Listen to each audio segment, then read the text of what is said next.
मित्रों, प्रत्येक मनुष्य को अपने कर्मों का फल अवश्य ही भोगना पड़ता है और अपने जीवन में जो जैसा कर्म करता है उसे मृत्यु के बाद उन्हीं कर्मों के अनुसार जन्म मिलता है।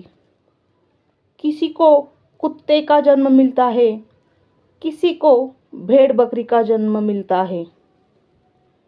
हिंदू धार्मिक ग्रंथों के अनुसार इस धरती पर रहने वाले सभी मनुष्य को मृत्यु के बाद उसके कर्म के अनुसार अलग अलग योनि में जन्म मिलता है और उसे अपने पापों का फल भोगना पड़ता है। कुछ धार्मिक ग्रंथों में यह भी कहा गया है, जो मनुष्य अपने जीवन में बहुत अधिक पाप करते हैं उन्हें एक ऐसे योनि में जन्म मिलता है जिसमें वे अपना दर्द किसी दूसरे को नहीं बता सकते और न ही किसी के साथ अपना दुख बांट सकते हैं। मित्रों, आज के इस वीडियो में हम आपको बताएंगे वो कौन से कार्य है जो मनुष्य को अपने जीवन में नहीं करने चाहिए, नहीं तो उसे कुत्ते का जन्म मिलता है और पूरा जीवन भटकना पड़ता है। और भगवान श्री कृष्ण ने इसके बारे में क्या बताया है, मनुष्य के वो कौन से पाप है जिनके कारण प्रत्येक मनुष्य को अगले जन्म में कुत्ते का जन्म मिलता है, जानेंगे एक कथा के माध्यम से। इसलिए मित्रों, चैनल को सब्सक्राइब नहीं किया है तो चैनल को सब्सक्राइब कर ले और वीडियो को लाइक कर दे। मित्रों, एक समय की बात है जब देवी राधा भगवान श्री कृष्ण से मिलने के लिए जाती है और भगवान श्री कृष्ण जी से कहती है, प्रभु, आज जब मैं आपके पास मिलने के लिए आ रही थी तो मैंने देखा कि एक कुत्ता भोजन की तलाश में इधर उधर भटक रहा था और वहीं पर एक मनुष्य भोजन कर रहा था। तभी वो कुत्ता उसके पास जाकर बैठ गया और कुत्ता सोच रहा था कि अभी ये मुझे रोटी खिलाएगा, किंतु उस मनुष्य ने अकेले ही भोजन किया और उस कुत्ते को एक टुकड़ा भी नहीं दिया। फिर कुत्ता भूखे पेट ही वहाँ से चल गया। और प्रभु, इसे देखकर मेरे मन में दो प्रश्न उठ रहे हैं। मैं चाहती हूँ कि आप मेरे दोनों प्रश्न के उत्तर दें और मुझे संतुष्ट करें। तो भगवान श्री कृष्ण मुस्कुराते हुए बोले, हे देवी, तुम्हारे मन में जो भी प्रश्न है मुझे निश्चित होकर बताइए, मैं तुम्हारे प्रश्न के उत्तर अवश्य ही दूंगा। तो देवी राधा बोली, प्रभु, मेरा पहला प्रश्न यह है कि किस पाप के कारण मनुष्य को कुत्ते का जन्म मिलता है और वो कौन से कार्य है जो मनुष्य को अपने जीवन में कभी नहीं करने चाहिए, नहीं तो उसे कुत्ते का जन्म मिलता है। और मेरा दूसरा प्रश्न यह है कि कुत्ते को रोटी खिलाने से हमें कौन सा पुण्य मिलता है। तो भगवान श्री कृष्ण बोले, हे देवी, मैं तुम्हें एक कथा सुनाता हूँ जिसे सुनकर तुम्हें तुम्हारे प्रश्नों का उत्तर मिल जाएगा, किंतु कथा को पूरा मन लगाकर सुनो। तो देवी राधा बोली, प्रभु, आप कथा सुनाइए, मैं कथा को पूरा मन लगाकर सुनूंगी। तो कथा को सुनाते हुए भगवान श्री कृष्ण ने कहा, एक समय की बात है जब भगवान श्री राम सभा लगाकर अपनी सभा में बैठे हुए थे, तभी उन्हें एक कुत्ते की रोने की आवाज़ सुनाई देती है। तभी वो सभा में मौजूद द्वारपाल से उस कुत्ते को वहाँ से भगाने के लिए कहते हैं। तो द्वारपाल कुत्ते के पास जाता है और उसे वहाँ से भगा देता है। और फिर अगले दिन जब भगवान श्री राम फिर से सभा में बैठे होते हैं, तभी वो कुत्ता फिर से वहीं पर आकर बैठ जाता है। और जैसे ही श्री राम सभा में कुछ कहने को प्रारंभ करते हैं, फिर वो कुत्ता जोर जोर से रोने लगता है। और इस बार भी द्वारपाल कुत्ते के पास जाता है और उसे वहाँ से भगा देता है। फिर दूसरे दिन जब प्रभु श्री राम सभा में बैठे थे, तो फिर से वो कुत्ता आया और उसी स्थान पर बैठकर जोर जोर से रोने लगा। भगवान श्री राम ने मन में सोचा, ये कुत्ता मेरे दरबार में रोज रोज आकर रोने क्यों लगता है, जबकि इसे तो कोई मारता भी नहीं, और फिर भी ये रोज मेरे दरबार में आकर क्यों रोता है।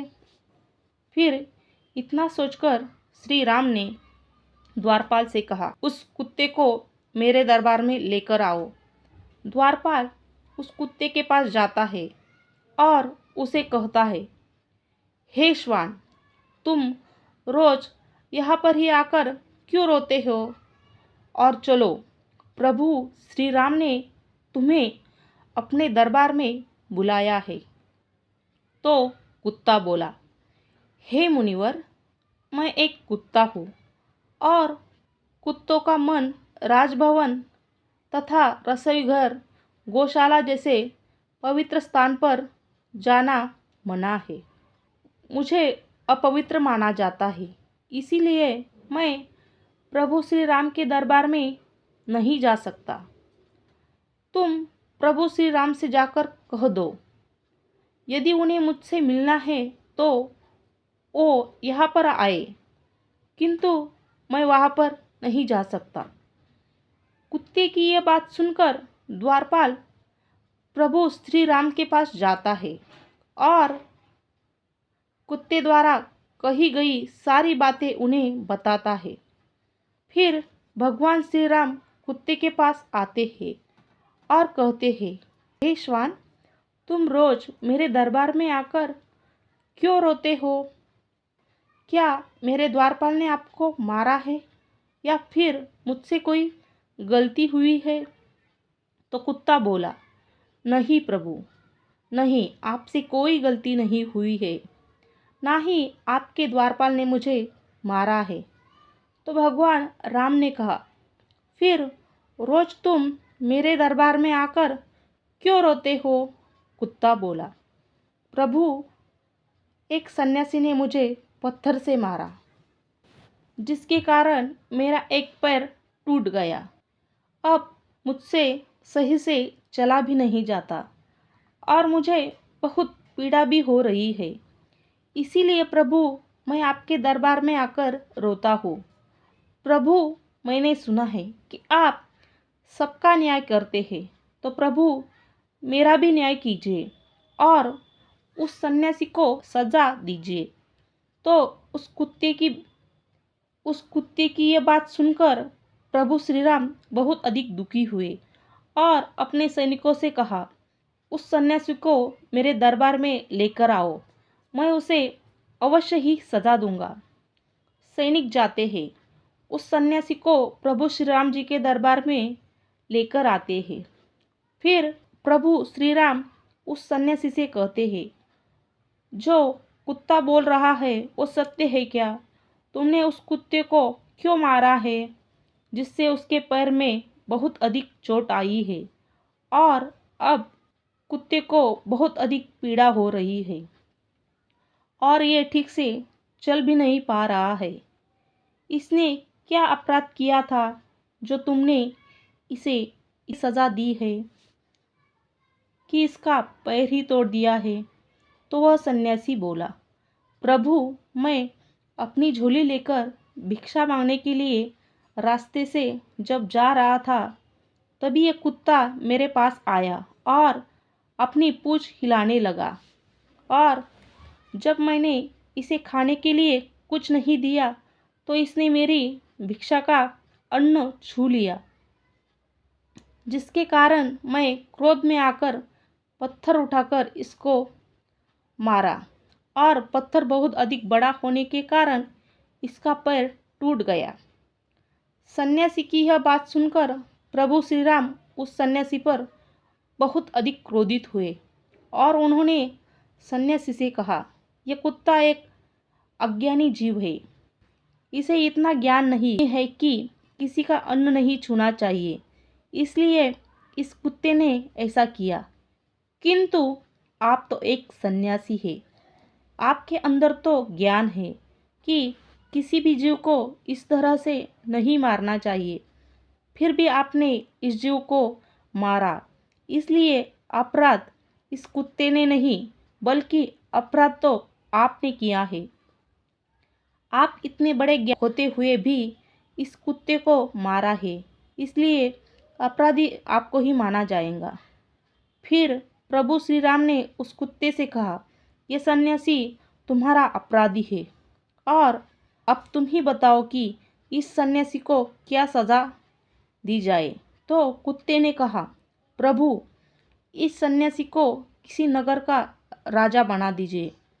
तो प्रभु श्री राम ने कहा, ठीक है, इसे एक नगर का राजा बना दिया जाएगा।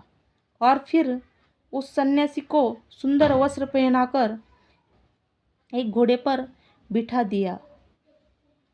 उस सन्यासी को महल ले गए और वहाँ एक नगर का राजा बना दिया गया। फिर जब वो सन्यासी राजा बन गया तो बहुत अधिक खुश था और मन ही मन सोचने लगा कि कुत्ता सच में बिल्कुल पागल ही था। मैंने उसका पैर तोड़ दिया था और उसने मुझे सज़ा देने के बजाय मुझे इस नगर का राजा बना दिया। फिर ये बात किसी के समझ नहीं आ रही थी कि उस कुत्ते ने सन्यासी को सज़ा देने के बजाय उसे नगर का राजा क्यों बना दिया। कुछ लोग इसी प्रश्न का उत्तर जानने के लिए प्रभु श्री राम के पास गए और प्रभु श्री राम से पूछने लगे, प्रभु इस कुत्ते ने इस सन्यासी को सज़ा देने के बजाय महल का राजा क्यों बना दिया, जबकि उस सन्यासी ने तो कुत्ते का पैर तोड़ दिया। इस कुत्ते को तो सन्यासी को सज़ा देनी थी। लोगों की ये बात सुनकर प्रभु श्री राम ने कहा, इस प्रश्न का उत्तर तो आप लोगों को वह कुत्ता ही दे सकता है कि आखिर उसने ऐसा क्यों किया। तब सभी लोग उस कुत्ते के पास गए और उस कुत्ते से पूछा, आपने उस सन्यासी के साथ ऐसा क्यों किया है। उसे सज़ा देने की बजाय उसे एक नगर का राजा बना दिया, जबकि उसने तो तुम्हारा एक पैर तोड़ा था।